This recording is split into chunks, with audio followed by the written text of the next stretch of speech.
and I'll talk about this at more length on the High Holy Days as well, is the way that I've seen people really actively reaching out for a personal Judaism, let's call it. A Judaism that can be brought into the home, a Judaism that can be practiced in the home. So just one very small example is that I am ready to bet that more challah has been baked in New Orleans 6 months than has been baked over the past 6 years, and that's one of those very practical mitzvot that it's really lovely to be able to grab a hold of, and really lovely to be able to bring in. And we're not dependent in performing that mitzvah, we're not dependent on being physically together, we're not dependent on institutions, and yet there's that little kind of glittery feeling that you get from claiming a piece of the tradition and really claiming it as your own.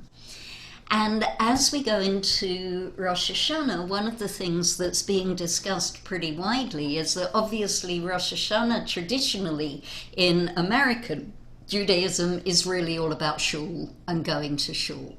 That's when we see people in shul who don't go at other times of the year. I've always wondered why not. I think that the liturgy is at its most theologically challenging, and it's certainly at its longest over Rosh Hashanah and Yom Kippur. And if I had my druthers, I'd be inviting people to come for Sukkot, where we wave a lot of greenery around and eat a lot of food and sit around outside, and it's just altogether less heavy and more pleasant, but that's just me.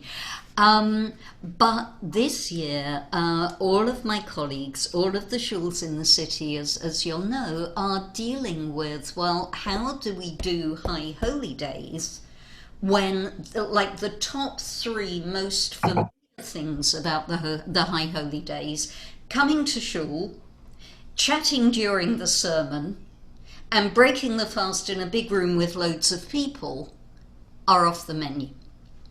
They're just off the menu. I think that every health committee of every synagogue is advising that that would be a crazy thing to do.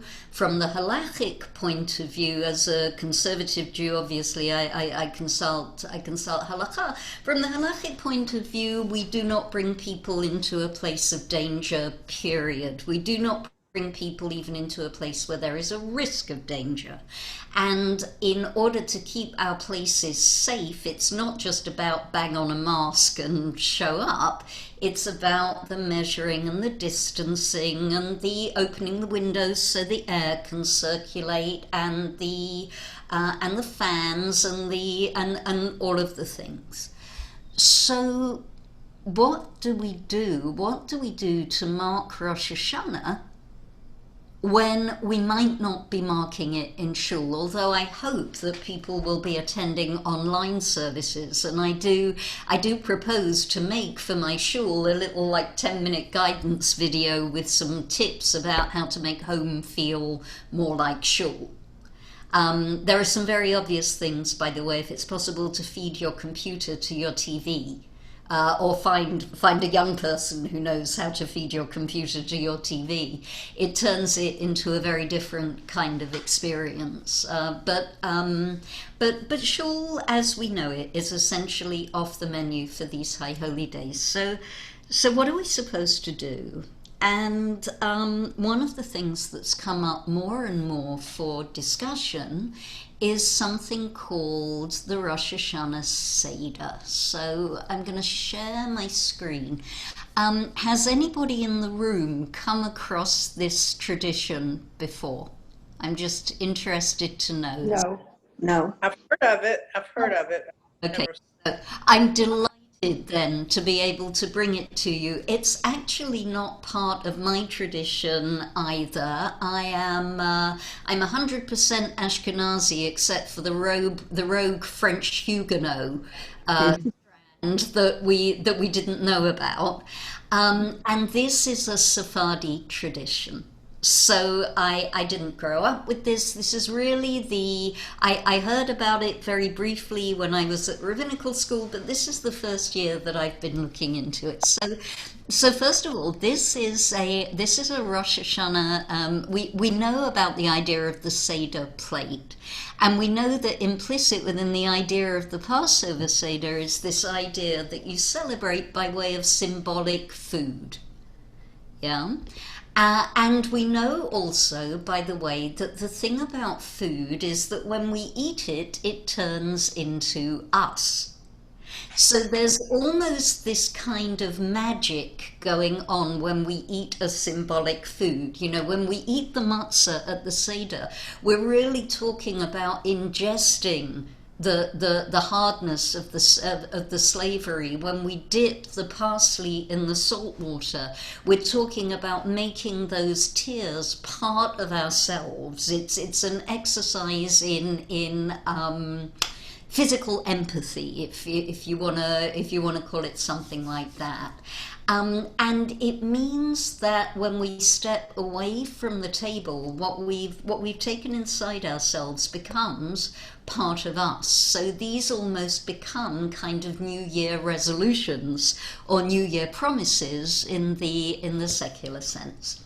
So take a look at this and tell me what you see. What? Celery, Okay. Apple. Mm-hmm. dates, Mm-hmm. Leeks, Leeks, good. chard, Apple dates, charred, yeah. Those cherries or something. no, persimmon things, The red food, yeah. Oh, pomegranate. Pomegranate, pomegranate. very good. Pomegranate seeds. And this I think are related to each other. What butternut, are they? Fig? Mm? Not fig. Apricot? Apricot. some kind of squash. Yeah, some kind of squash, some kind of gourd, as in, oh my gourd. Only English. Yeah, that one only works in English. Lettuce, And what are these guys here? Celery, beans, green peas, These are green beans. beans, These are beans, green beans. And what's this guy? lettuce. That, Lettuce. that is a whole head of lettuce. Okay, that is a whole head of lettuce. So I can already tell from looking at this that this is a vegan. Mhm. You can say. It's a vegan Rosh Hashanah Seder. But the idea behind these foods, we're going to explore each of these foods, and then if there's time at the end, I'll see if we can do a little bit of creating of our own. The idea, and one of the things that I love about this is that basically it's an exercise in puns. It's an exercise. The Rosh Hashanah Seder is an exercise in wordplay. Yeah, we get a little bit of it at the Pesach Seder. You know, why do we have maror? Why do we have bitter herbs? Because the Egyptians, vayamaru, they embittered our lives in Egypt. So it's like a food pun. Yeah, all of this plate is made up of food puns, and they all had to do with Rosh Hashanah. So you can see, I just pulled the verbiage for this off the internet. Sephardi Jewish families gathered to celebrate a special Rosh Hashanah ceremony with a plate or meal of symbolic food, and each food is eaten after requesting a specific kind of divine blessing that sounds like the name of that food in. Okay, so here's the order. The first thing we do is eat dates. And the blessing for the dates is, may it be your will, they all begin the same, Yehi ratzon milfanecha, that hatred will end. So yitamu sounds like the word tamar. Okay, may it be your will that hatred will end. So we eat the date and we wish for hatred to end, and that's the wordplay on that one. Pomegranate. This is delightful. This is not so much a pun as an image. Does anybody know how many seeds are inside a pomegranate? No. 600. hazard a Jewish guess as to 613. very good. Traditionally, we understand that a pomegranate has 613 seeds. If you ever have a child coming to stay with you and you need to keep them busy for a long time, give them a pomegranate and a pin and ask them to test whether that theory is true. Keep them busy for a while.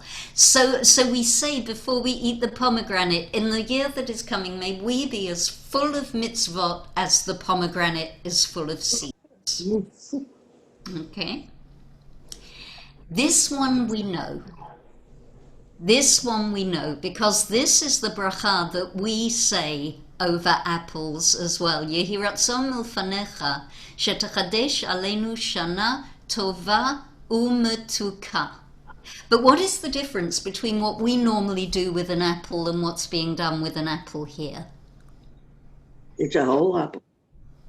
Well, And it's it's honey. There's no honey. exactly, there's no honey. So it's the sweetness of the apple itself that we're invoking for a sweet new year. And I find the more I look at that, the more interesting I find it.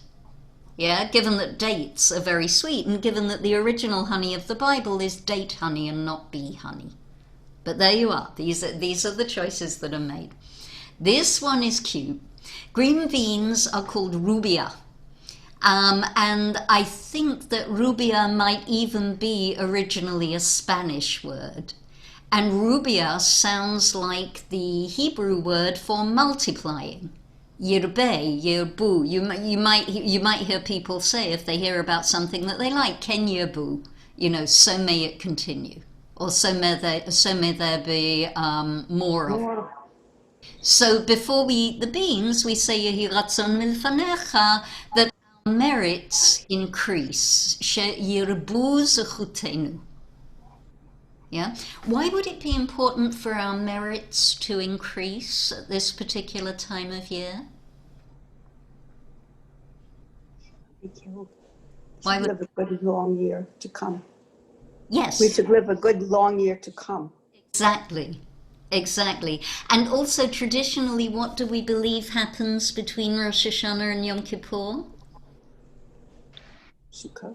You're tested. You're Oh. challenged. Yom Kippur. Turn. Between that. Between them, what's the work that we do between Rosh Hashanah and Yom Kippur? You repent. Shiva.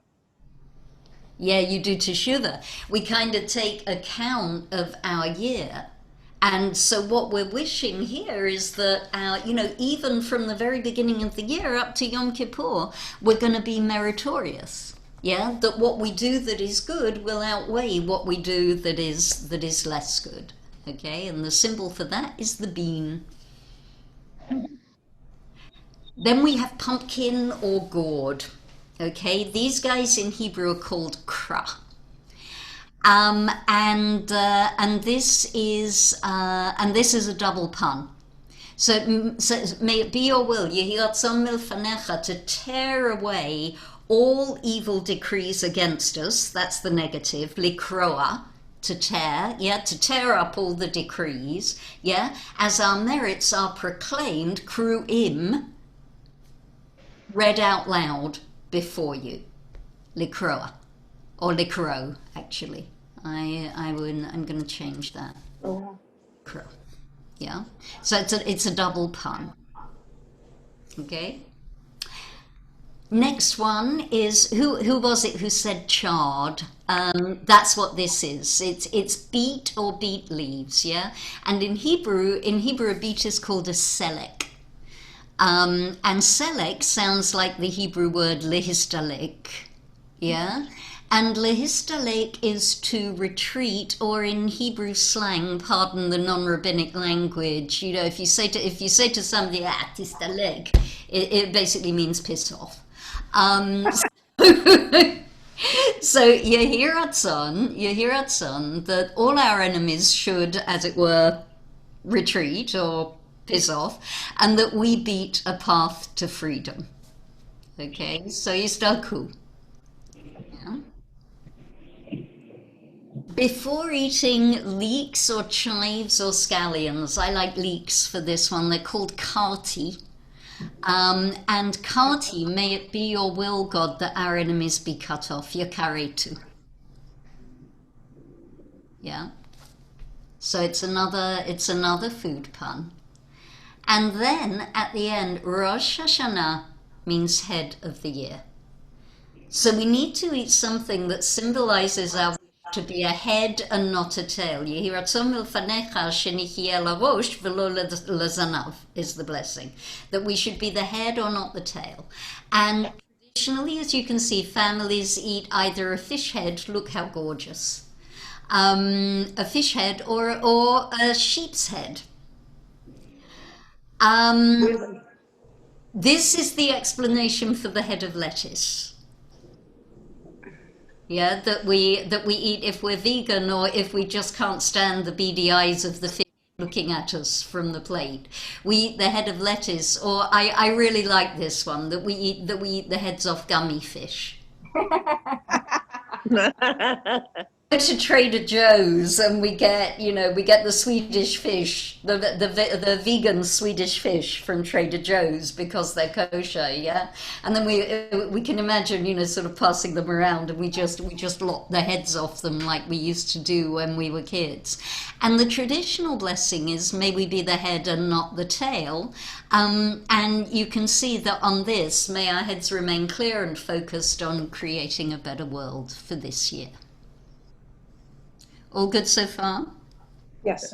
I think my kids will love the gummy fish idea. I'm going to get that.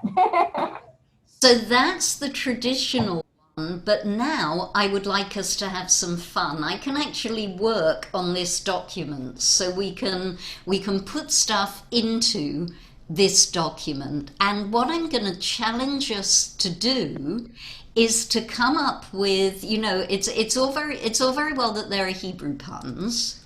Hold on a minute.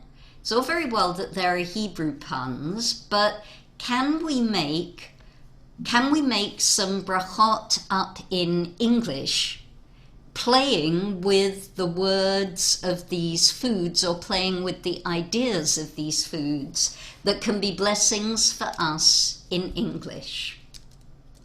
So here's ... and I'm gonna go into italic. Can we come up with a blessing on a date that will somehow be applicable to a wish for the new year that is coming? How about something in regards to the end of racism, the hate that goes with racism that is affecting our country so strongly right now? It's lovely. How does that work with date? Well,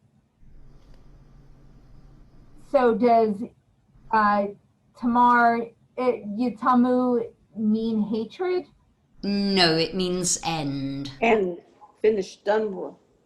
But I'm thinking more of playing with the English, Rachel. Okay. I see.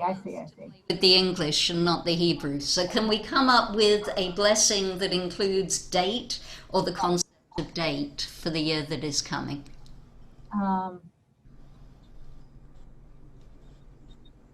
Can you use date as in the calendar date? Yeah, I think so. And may the dates that we look forward to be filled with good instead of evil. Or That's good. Lovely. Amen. Very nice. Goodness instead of you. Amen. Lovely. All right. Who do we think with the concept of a pomegranate? And it doesn't have to be a pun. Have a think maybe about, this one is a sensual one, so maybe think about its taste, or maybe think of its color, or maybe think of its beauty, or what can we do with the idea of a pomegranate? A pomegranate wish for Hey, this year may be the seed for Okay. goodness, no more racial violence. That may be the year Lovely, lovely. So how about this year may no more seeds of racial violence be sown in our land? Good. Like, We're good at this, right? So, okay, good. What about the apple?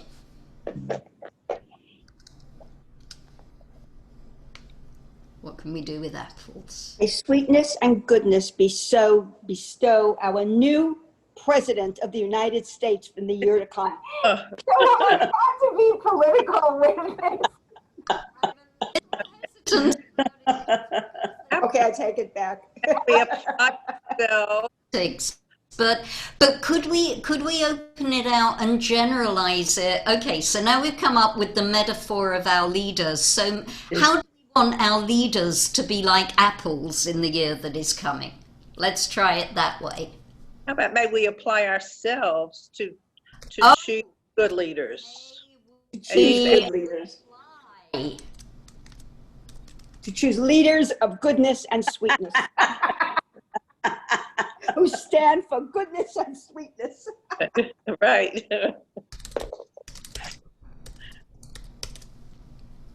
I put an extra E in there. Okay, I think that these are so good that they need exclamation marks on the end. Good. You see, we're really getting into it now. Okay, before eating apple, hang on, let me just adjust the page. May we apply ourselves? I love that. I absolutely love that. All right, what are we going to do with the beanies? Oi. What's our blessing? What's our blessing on the bean? Bean, has been, will been, being, be. May the merits of all the people of the world increase. Whatever. And we have to get the beans in. Let's play with be and been. You know, maybe not be has-beens. It's something along the lines of that. What can we do with beans or beings? Beings. Beings. May the First- beings of the world. Nice to our fellow man. Oh, lovely. Okay, may we be kind and let's have another word. Compassionate. Lovely, compassionate to all our fellow beings. Beings. Yes. Beings. You see, Mhm. this is fun. It's supposed to be fun. Okay, pumpkin or gourd or squash. I'd be happy to go with squash. We squash all the problems in the world. May we squash all the what in the world, Philip? In the world. Say it again. May we squash all the troubles in the world. Ah, Oh, yeah.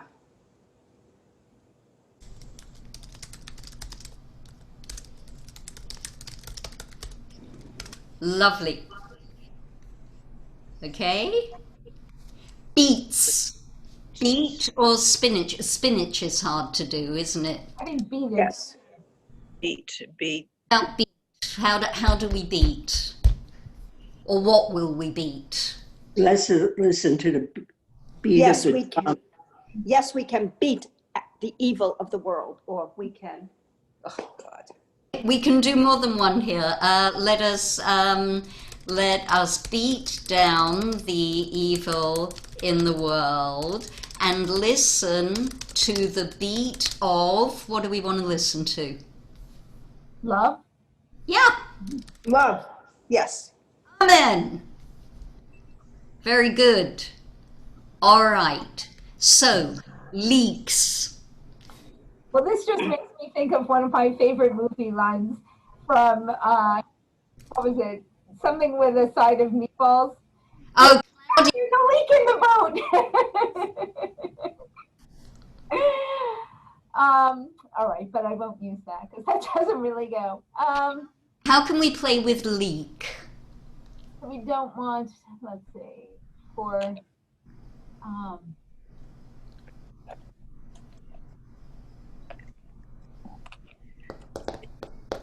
Let's leach for the good in everyone. hearts and um, love fill us up, or Say again. something like, may evil leak out of everyone's evil and Good, yes. judgment leak out of people's hearts and filled with. May evil leak out of everyone's heart. I think that's enough. And be replaced. By love, Of Or goodness. By goodness, by goodness, What line? righteousness. Be replaced by goodness. understanding. understanding. Beautiful. Beautiful. All right. And now the head. Ed. May the head of all nations be led by men of valor, of goodness, kindness, valor. People of valor. Valor. Okay, hang on. We've got a leader's blessing though further up, haven't we? Yeah. We've got a leader's blessing. What about our heads? What do we want for our own heads this year? Peace, tranquility, love, Health. not despair, Haven't done peace not dissension. yet, have we? And that's a good thing to ask for. May our heads be filled with peace and tranquility. Very good. All right, now, so we've written the Rosh Hashanah Seder. What I'm going to do is I'll export this to a PDF and send it to Rachel so that she can circulate it, Oh, yes, so that you can use it and spread it around. we will, yes. Right. We are recording this and we're going to post this on the JCC website under recordings, so you can always refer back to this as well. But if we could get this printed out, Rachel, so we could read it. Yes. Oh yeah. Right. The time to do it is on Erev Rosh Hashanah. So be Friday night, the 19th of September. Okay. But let's just go back and make sure that we haven't missed anything. All right, let's just go back and check our work. Okay, so our Rosh Hashanah The Seder. one thing that we haven't mentioned is about health in terms Yeah, of the pandemic. I was Oh, yes. too. I was thinking that too. Okay, well we've got goodness and evil and racial violence and goodness and kindness and compassionate. May we squash, can we squash the Oh, pandemic? Yes. Do we think? disease, maybe squash the disease of the pandemic afflicting us, something. Yeah. May we squash the pandemic, yeah, that is afflicting the world. I really like that. Yeah. Maybe squash the pandemic. Maybe squash it. Okay. So we're going to squash the pandemic and beat down evil and listen to the beat of love. Great. May evil leak out of everyone's heart. This is fabulous. It is. I agree. Just delightful. I want to share this with my friends. Yes, I think that's a great idea. Okay, so watch. I'm going to export it now. You get You to have to export it, send it out before, because people have to get all the. send it. I'm going to send it to Rachel today. In fact, Send it out. let me just stop sharing my screen and I will send it to her right this minute. You see, that didn't take very long, but it was very fun. Oh, yeah. It was. Hold on a It sec. was meaningful. Yeah, I think so, and I think that is so. Hang on a minute. It helped all of us figure out what we want for the new year. Yes. Yeah. I mean, This is, It's- yeah. Yeah. Hang on. Where am I here? Here we are. I'm just going to attach this to the email for Rachel, and then I'll come back to you and share some thoughts properly. I think this also gives us a good guidance as to what to do for our Rosh Hashanah at home, Yes. because Yes.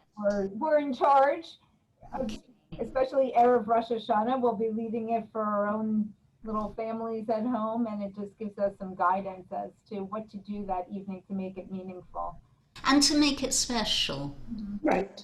Make it special, because I think, yeah, it's the and this is part of the, you know, we ask ourselves, somebody was asking in Minion this morning at my shul, well, you know, what is the message of this? I don't know what all of this is for.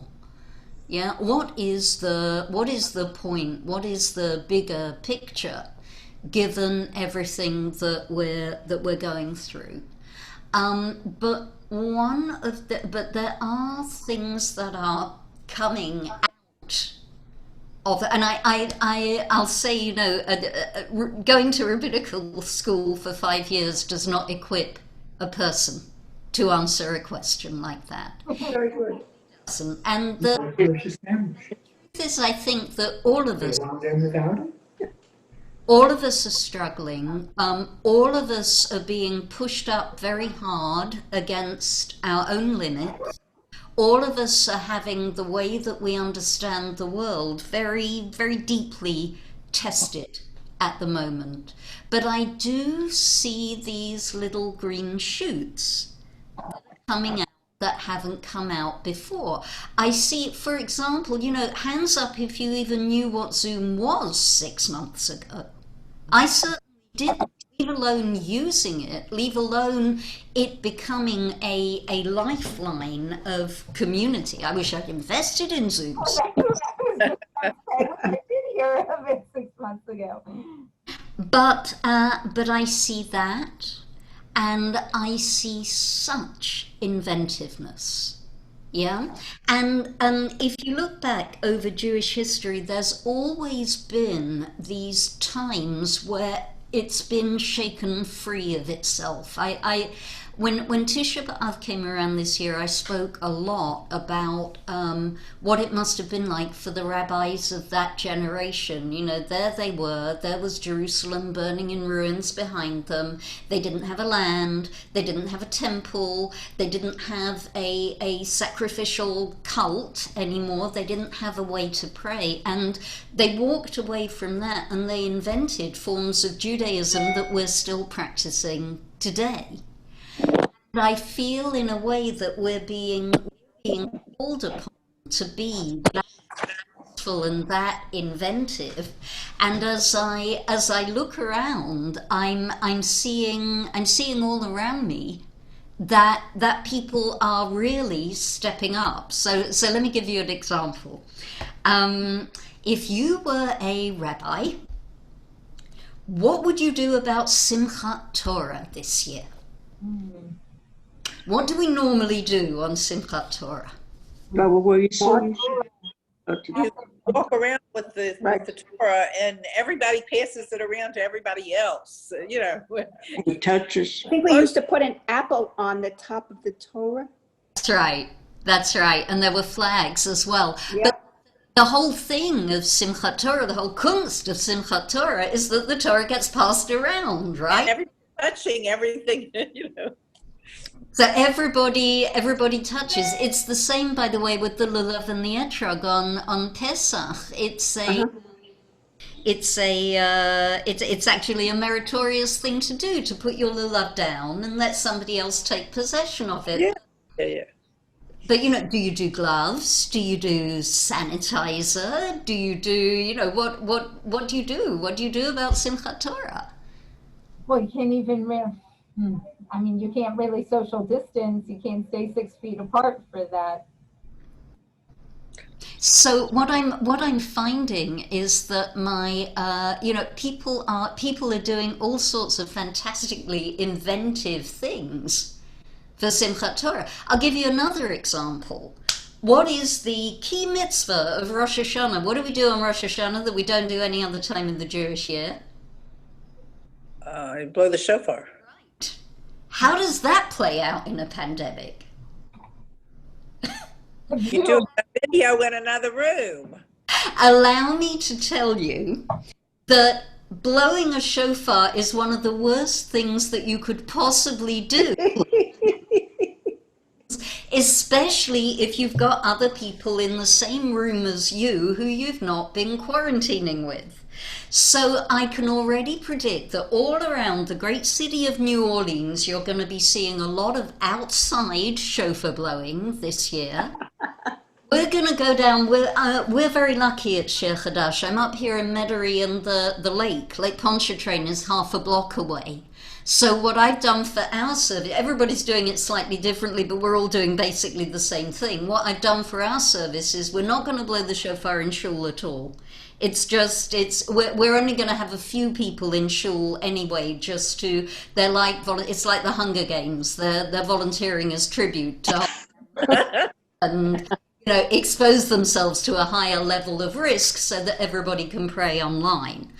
And but so I'll slice the shofar service out, and then I'm putting it together with tashlich, with that service that is already an outside service where you throw it away. And for we're sending out Rosh Hashanah bags to all of our community, and in the bag there will be a little bit of rice paper, because rice paper dissolves in water. So you can write your sins on the rice paper, and then you'll come to the lake, you'll put the rice paper in the lake, the rice paper will dissolve and leave some nice carbohydrates for the birds. And then we're going to send our shofar blowers down to the very edge of the lake and get them to point their shofar out over the lake, and we're all going to run away and stand on the ridge behind them. That way we'll get to hear the shofar blow.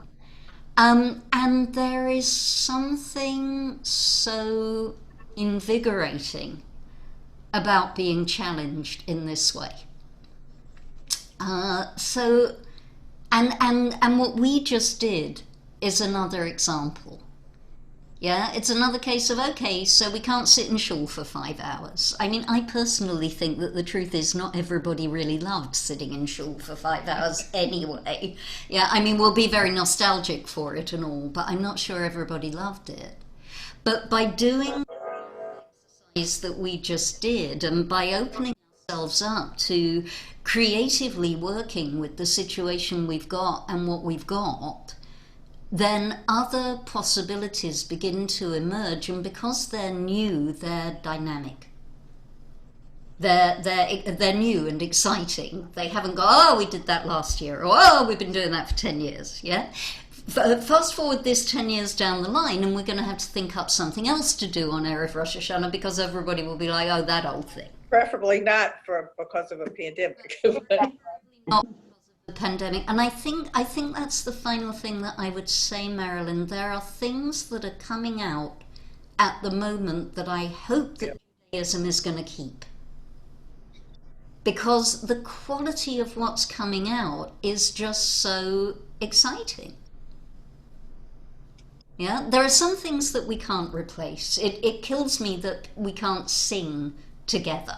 Yeah, that we have to sing in sequence. And there's no substitute for that.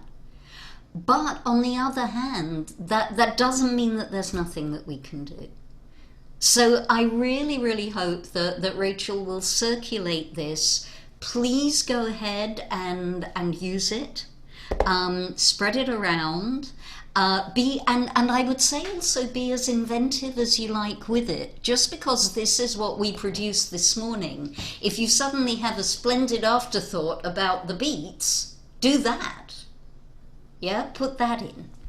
And hopefully it will be lovely. It will be really lovely. And of course, we're going to continue to do all of the things of the washing and the masking and all of that good stuff. Let me share that what we're the way that I tried to deal with Simchat Torah two ways. One is that we're going to give all of our kids one of those little paper masks, and we're going to ask them to draw or paint or decorate or glitter a Torah on the mask, so that they can be Torahs. Oh, how cute. Field at the JCC, and instead of parading with the Torah, we will have the parade of the Torahs. And they can all parade, and we'll have one little scroll. And I just had the idea the other day of like almost a static pass the parcel. You know that you're supposed to do those 7 rounds. So I'm thinking of wrapping the Torah in 7 layers of paper that we can rip off and throw away each time we do a round, and then the Torah will be there at the end of it. You see, because This is not an original idea. I know the JCC Uptown used to do this when they take the nursery classes on field trips, but you can do a rope with knots at 6 feet apart and have each one hold a knot, and that way you can ensure that they keep their distance. that's a very They used to just do it to make sure that all the knots were taken, so that when they left the park and walked back to the JCC, hadn't left anybody. And I thought it was brilliant even then, even for that. But now it's a clever it's idea. better. You see, when we put our minds in that creative place, ideas really do start to come. We have to trust that ideas come. We find we could cope with just about everything. We really do. Phil. And We really do. style, yeah. Yeah, Yes. we You really. could always say things could be worse. That's right. As long as we stay healthy, that's all that matters. This Most, too will pass. it will. It will. All right. So with that thought, I need to love you and leave you because I need to pop into the office for noon. Thank you so much. Thank you so much. Thank you so much. This was wonderful. I'm glad you enjoyed it. We certainly did. Bye. Bye. Be healthy and safe, and I wish us a sweet and happy and healthy new year. Amen. You And you too. Take care. God bless. The wall. Rachel, I thoroughly enjoyed that. Good. I'm so glad. We'll apply some of that. We'll do a Zoom Rosh Hashanah together. And Yeah, yeah. this is my mother, for those of you who don't know. Yeah. She lives in South Florida, so I haven't seen her since New Year's. And that's one of the beauties of the new everything. I participated in a Zoom sisterhood thing for my synagogue in Atlanta where I grew up. I did some artsy craftsy thing, and it was led by somebody in Boston who's from Israel. I mean, but you can only, nobody did that before, you know. Right, right. All right. Thank Although, God. Miracles. Modern Thank- thing. Yeah. leaving if I Aye. can. All right. Bye, everyone. Have a good have a good year. Have a good year. Stay safe. Yeah.